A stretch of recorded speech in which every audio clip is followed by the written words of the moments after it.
Karishma. Today on the show we have Ashley Galina, who is a successful female entrepreneur, founder of Alarice, a journal, and the Hong Kong Russian Business Club. Thank you so much for coming on Coffee with Karishma, Ashley. Thank you so much, Karishma, for having me here. So can you tell us a little bit about yourself? I was born in Russia, Yeah. and as a child I lived and traveled in England, New Zealand, then I lived in mainland China and in Hong Kong. A couple of years back I started my own business here. In Hong Kong? Yes. Perfect. So tell us a little bit about your businesses, Alarice, A Journal, and the Hong Kong Russian Business Club. Yeah. So the business itself is Alarice. And it is a marketing agency that's focusing on social media in mainland China. Mm-hmm. So we work with platforms like Weibo, WeChat. We create content, we create designs. We work with bloggers and we do creative campaigns only on the Chinese social media part. So that's our main business. Yeah. And all other things that you mentioned, like Russian Business Club and A Journal, those are the projects, the side projects that we run. Yeah. So they are non-profit things. We are running them for the community.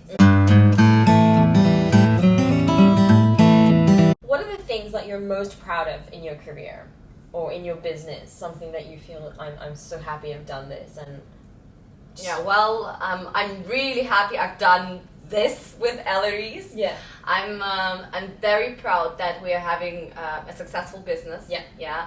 And it's in such a competitive environment. Yes. Yeah, as Hong Kong. Yeah. The most important thing is, number one, I'm happy with our proud office. Mm-hmm.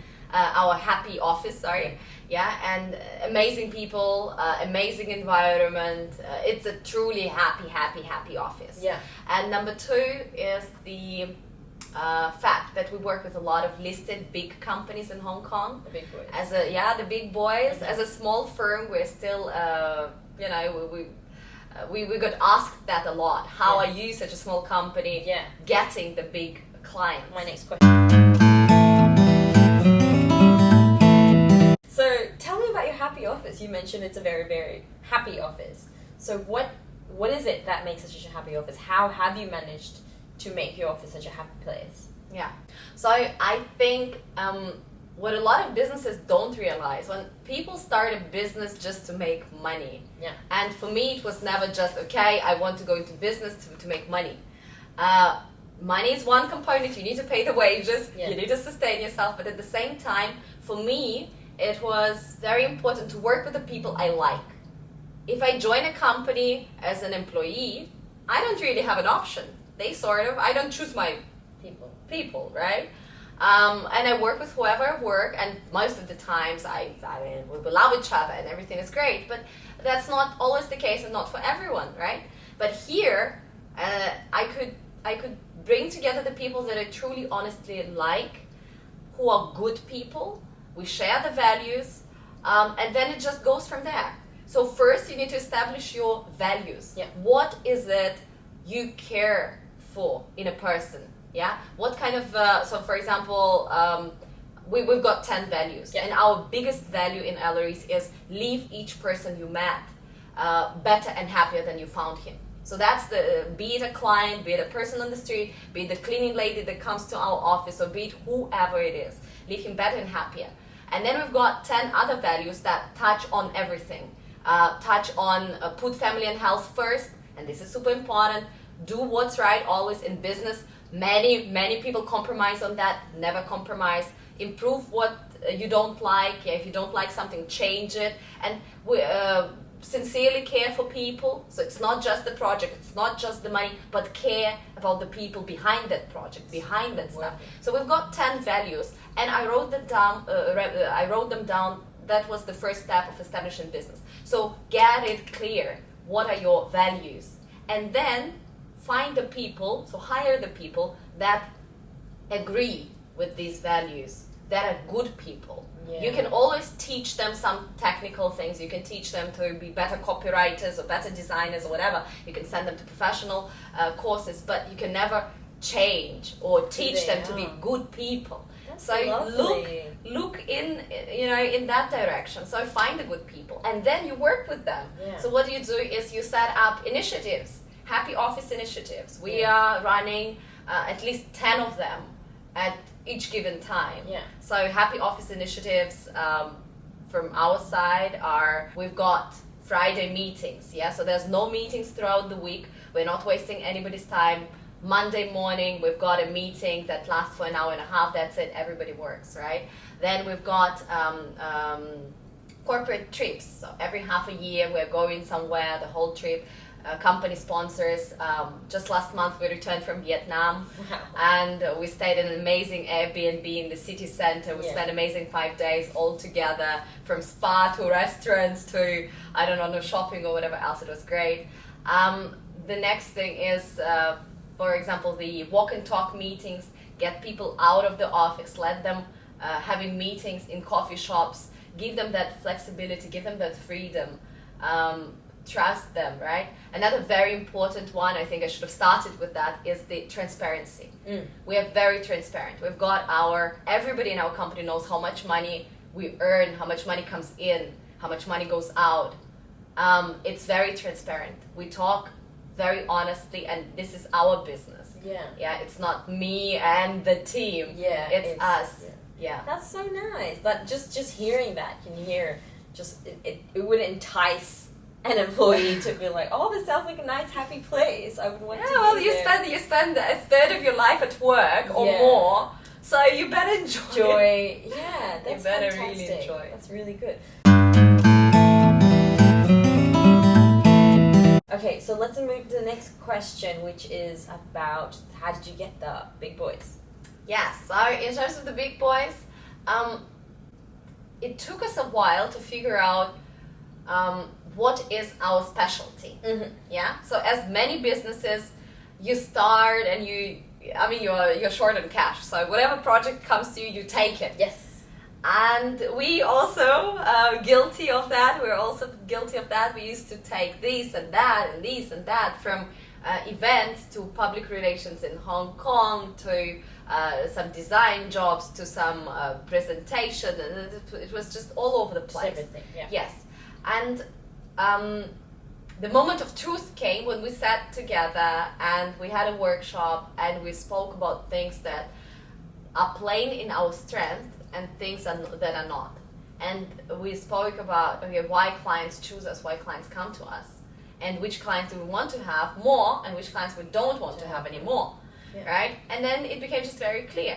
So it took us a while to crystallize that we are focusing on social media in mainland China only, and we work with younger consumers, so the end consumer of this brand or company needs to be younger because they are on social media, so from 18 to 35, yeah, and they are located in mainland China, and they are mid-class or higher net worth individuals, etc., right?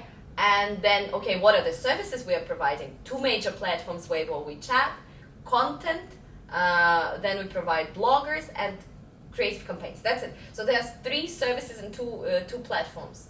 That's it. all we do. So it's very clear. Very, very clear. So our end consumer is very clear. Our service, right, is very clear. And then you just, with this in mind, you talk to people, you let them know, whoever knows you already, right, your network, and the referrals come. Yeah. Of course, you need to do a good job. Correct. So you need to have, if somebody refers to you and you do a bad job, that's a no. You shall never do that. You need to be working extra hard. But this is the best, I think, marketing tool. Just do a good job and let people refer to you. We don't do advertising. We are not doing any particular marketing. Yes, we are in media on and off because people come to us to talk about our success. We we are on LinkedIn. Yes, that's another channel. But at the same time, most of our things and most of the referrals come, again, Word of mouth. Word of mouth. Yeah. Yeah. So what are your top 3 tips to upcoming female entrepreneurs? So the female entrepreneurs, I think the number one tip is actually going to be an advice from my father that he shared many years ago. He told me that a business shall start with a business, not with an idea. So a lot of upcoming female entrepreneurs, they have ideas and they think it's going to one day translate into business.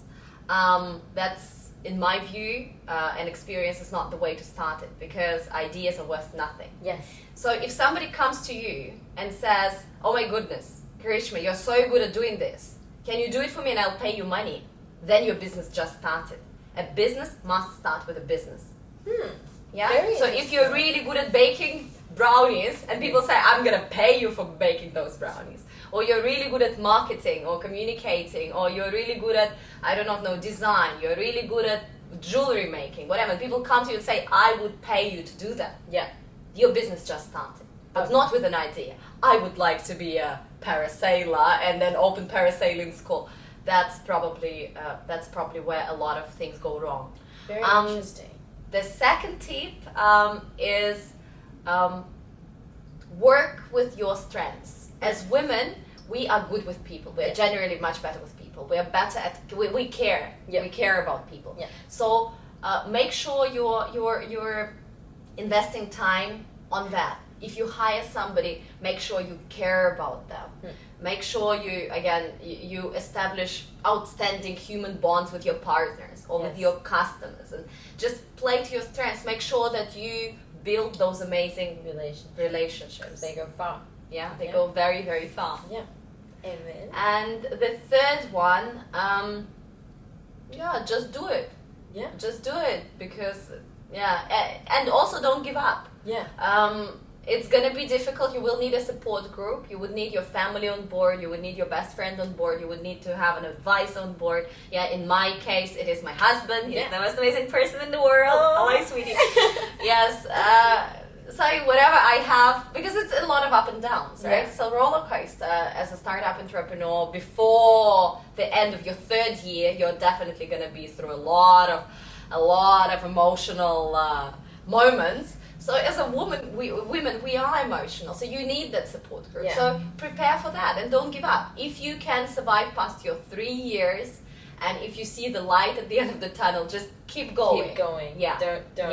Yeah. But if you don't have that support group and you just try to find a way, I think it's going to be very difficult. You need someone. You need someone. Yeah. So at least in my experience, you need someone. You need that community. You need a person. Yeah. You need to have those conversations to get you back up. Yeah. On and on. Yeah. Again and again. Because you're going to keep falling and you keep up, falling and again.